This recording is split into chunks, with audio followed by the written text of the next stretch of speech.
If you ask someone what their favorite JRPG is, you'll likely hear similar answers. Final Fantasy, Xenoblade, Dragon Quest, Persona. These are some of the more common ones you might hear these days.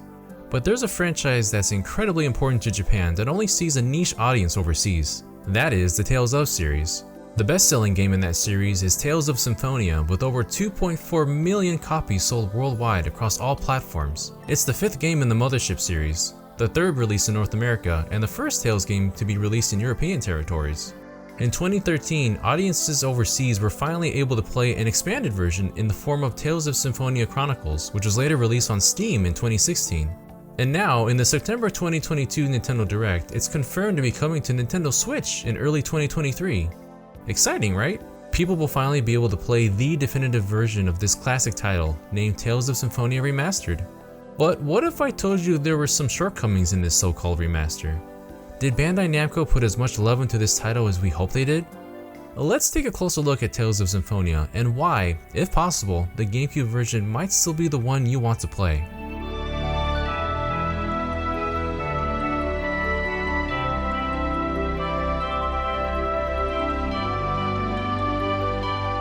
See that aqua-colored logo?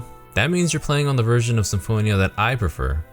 Oh hey there everybody, so good to see you. Yeah, I was talking about this one in particular. It's one of the few titles on the GameCube that have 2 discs on them. Pretty, aren't they?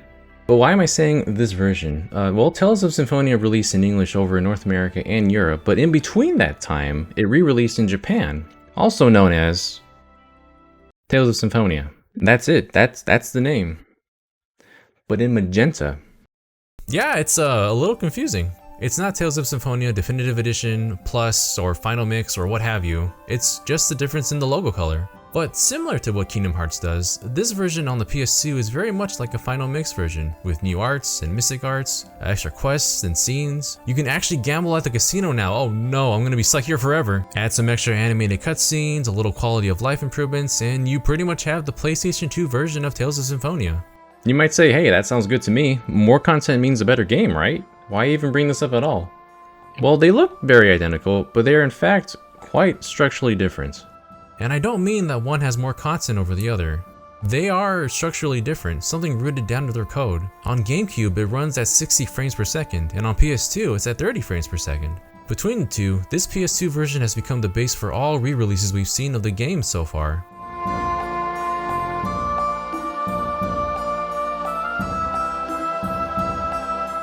Our first experience of this would be Tales of Symphonia Chronicles for the PlayStation 3.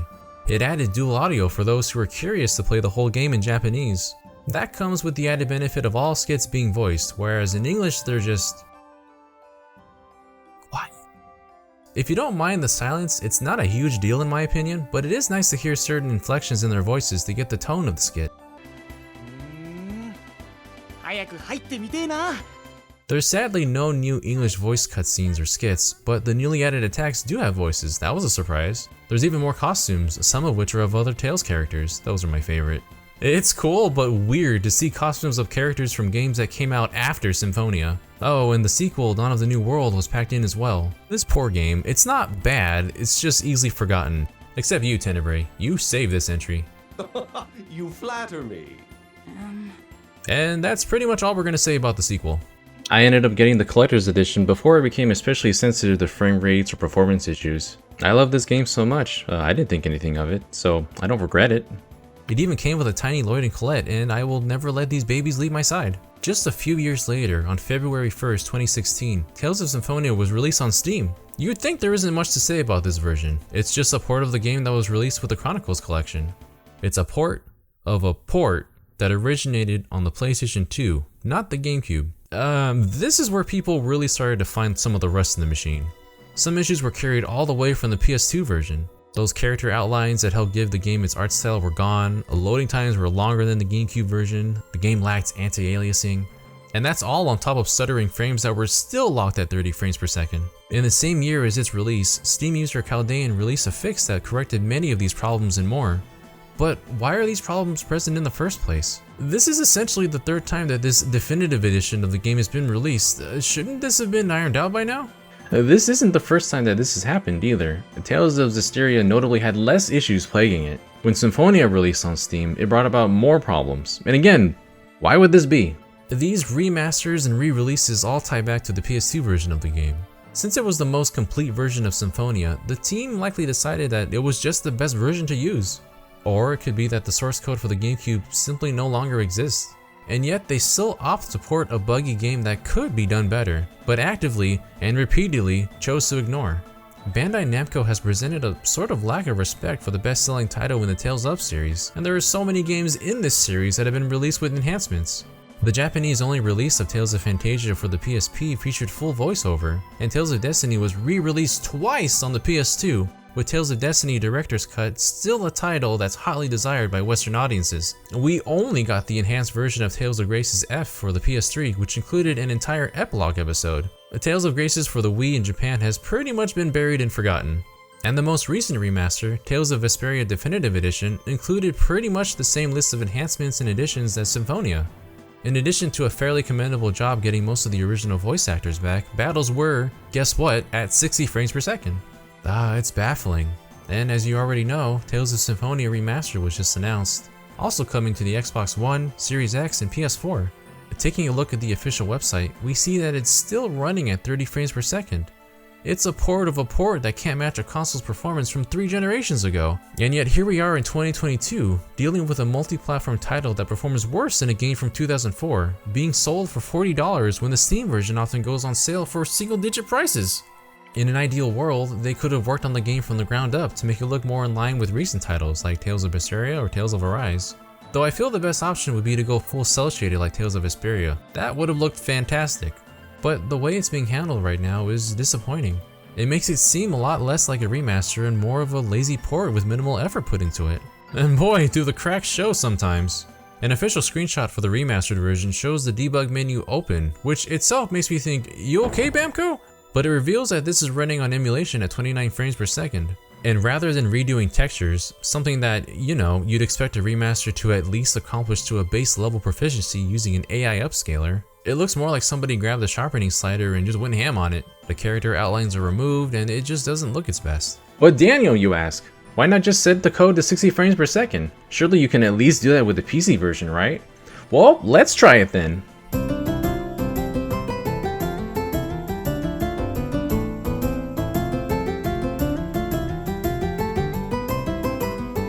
Oh no. It's not as simple as setting the game to fill out all the frames by setting it to 60.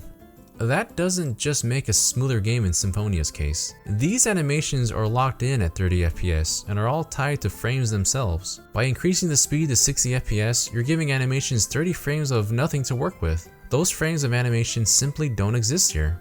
Thus, the game will attempt to keep running at the variables set in at this code, but the code is incoherent as the game tries to make sense of missing information, creating looping animations which result in some pretty wildly jerky movements. The characters that stand still are only moving the joints that animate, but since Lloyd and this poor fellow are walking, their movements are much more sporadic since there's many more rigs of animation looping to fill the gaps. There's a lot of reasons why this could have happened. Remember that this is the first Tales game to be released in 3D. Working with models takes a much different approach than sprite animations that they've been using up until now. It's also a matter of foresight. I can't imagine that back then, they expected Symphonia to release across multiple generations, on PC, and other consoles where frame rate would be so heavily scrutinized. And it may be that the reason the PS2 version was cut down to 30 FPS was due to optimization. As mentioned earlier, loading times were much longer, while the GameCube's is near non-existent.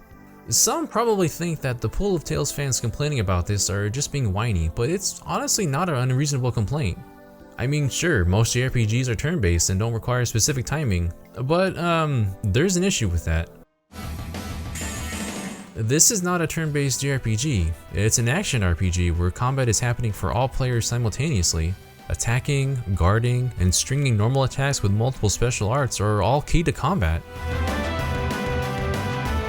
You probably wouldn't play a game like Smash Bros. At 30 FPS versus 60 FPS, right? There's plenty who won't notice and aren't as sensitive to frame rates as others, but there would have to be an adjustment. You'd have to relearn all your combos and timing to play optimally. It's not too different here, and it might make all the difference in a tough boss fight. I don't want anybody to think I'm hating on this game or thinking the series is doomed with the suboptimal re-release. I still think this is a wonderful adventure despite any shortcomings. This is essentially the game that introduced me to JRPGs. It certainly shows its age, and it's a roller coaster, man. There is literally a priest who dies on the ground in the first 10 minutes, and as soon as the scene blinks to another perspective, that man is gone. But it's also a game that is consciously aware that Klonoa exists across every single version. Is that not always a plus? Wahoo! I swear she is trying her best. Wahoo! Wahoo! Despite what I might say about the visuals, in the end, it does look cleaner on modern consoles and PC. Even with an HDMI upscaler, you can only make the GameCube version look so good. And this is entirely my opinion, but while I do enjoy the intended original opening vocal theme for the newer version, I vastly prefer and will never forget how powerful the westernized GameCube version of the intro is.